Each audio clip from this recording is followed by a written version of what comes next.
Hello, welcome back. I'm Benny, and welcome to another US vlog. Before we get into today's vlog, I wanted to kind of just let you guys know, if you don't already know, one of the main reasons why we put out these vlogs and push this content is to draw attention to any cause that we're a part of. And at this moment in time, we're driving to raise as much money as possible for a young warrior called Desmina, who's suffering from stage 4 neuroblastoma. So please feel free to hit up and check out our online store, www.johnnybangrally.com/us-lifestyle, where 100% of the profits from everything we sell on our online store will go to Desmina and her family. And you can also donate money to Desmina directly via our donation page at www.johnnybangrally.com/Desmina's fund. And I'll leave the links again at the end of this vlog, and they'll also be in the description below that you can click through into.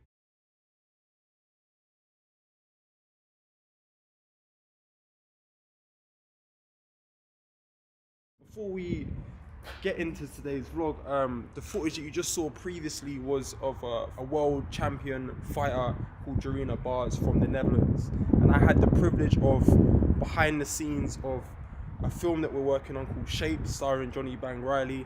I had the privilege of gaining access to a whole load of fighters and being able to have the privilege of recording and getting footage of these fighters.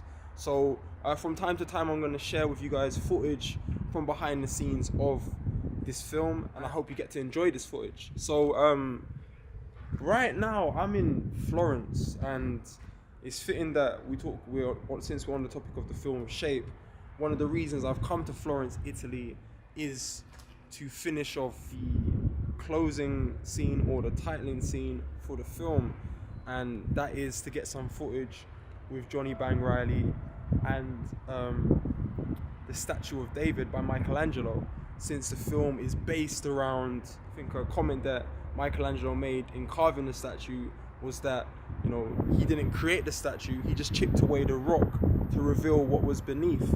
And this is kind of, I think, you know, the cryptic or underlying theme of this film is that we're all walking around with these bodysuits, you know, based on poor diet choices, lifestyle habits, limiting and restricting movement, and beneath all of this bodysuit that we accumulate just based on this restricted, limited idea of life, underneath this is the real you, you know, who you really are. If you look at children playing, it's, you know, they look at the world from the viewpoint of optimism, looking at the possibility.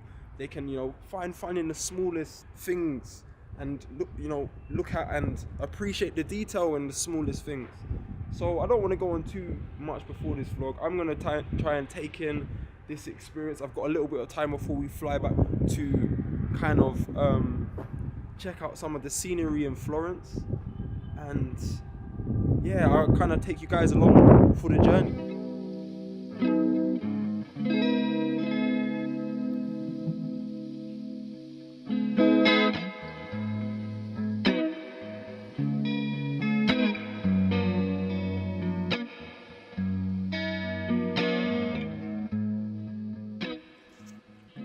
It's crazy, like this whole city is completely quiet, like serene, and I don't know if you saw earlier in the vlog, there was like a big mountain, and I've been kind of walking for ages trying to find out how to get up to that mountain to kind of get the view of the city, but it seems as though there's nobody here at all to even ask directions. So I'm just kind of wandering through the city, trying to see what I find.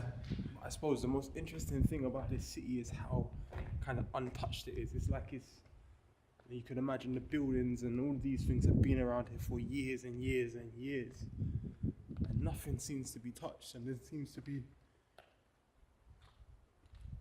very little people anywhere. I was just about to say, as you can see behind me, this is the thing that I was trying to get past to get up the mountain, but it looks like I've actually found the bridge. Crazy. I've actually found a bridge to get over to this little mountain I'm trying to get over to. Here it is. Walking on this bridge over the railway track, And again, it's like this city is empty unless I'm going to like a part where it is all remains, but hope you can see it. That's the mountain that I'm trying to kind of see if I can get to the bottom of it. I haven't got much time to do it, but I've been walking now for about half an hour, 45 minutes, and we're starting to get some good views of the city. And yeah, man, I can't get over the fact of how quiet it is here.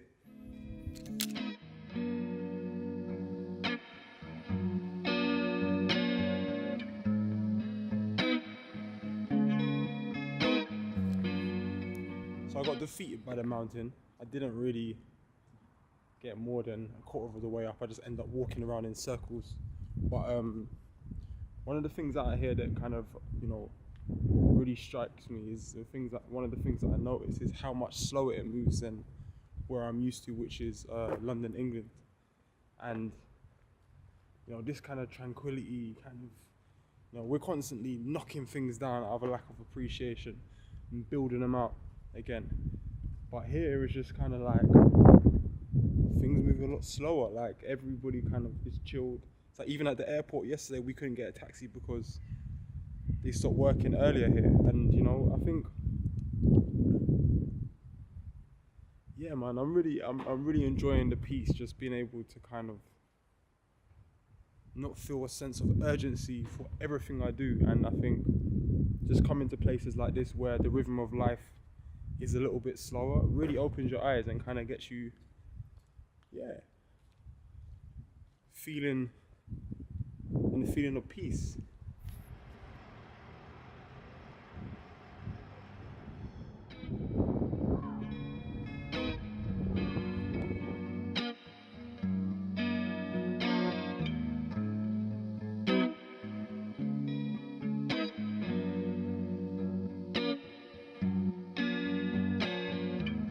The sun sets over my head.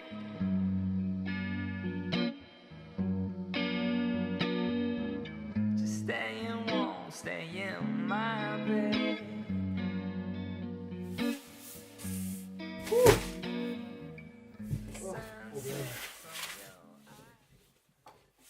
Excuse the mess in my room. Just before I left, I was doing a little clear out in my bedroom. But back on track, I didn't get to see the cultural parts of Florence during the daytime. But the reality that I did see in Florence was the complete opposite of what I suppose the picture that's painted of Florence is.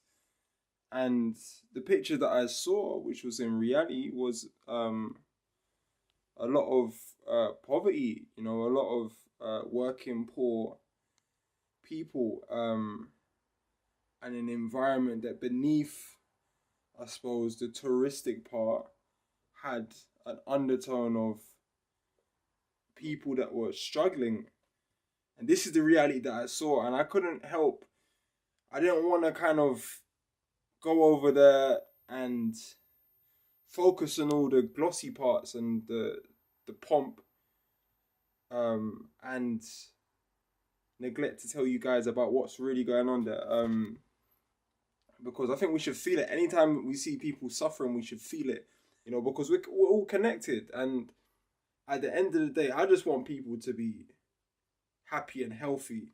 And I think we should all put out a message that spreads this infectious energy of vitality, feeling good, optimism, gratitude, and hopefully inspiration for other people. Not to say that I don't mess up from time to time. I get caught in my mind. And one of the things that I mentioned to you guys is that I was going to be doing vlogs Monday, Wednesdays, and Fridays. And I completely fell off track. And I wanted to first and foremost apologize for any kind of flakiness that you've seen on my part. And two, I wanted to kind of let you guys know that I have a commitment to you to make sure that I stick to my word. You know, circumstances change, but I'm willing to go through whatever I need to go through to make sure that you guys out there are not deprived from anything that I feel as though I can offer to you. So, the final message, the parting message before we go to the end credits is, I just wanted to say, move with your heart is smarter than you. Moving with your heart allows you to realize what I think is your true potential, which is to be in tune with your anatomy, to be in tune with your surroundings, in tune with how other people are affected by you, and to be a person that is a bringer of inspiration and encouragement and optimism, rather than a person that is a bringer of comparison, backbiting, and negative comments, man. We can all help to uplift each other, man, and I think we all should. And that's the kind of final message that I want to kind of say to you guys through parting, and I hope you enjoyed today's vlog. Try life, us.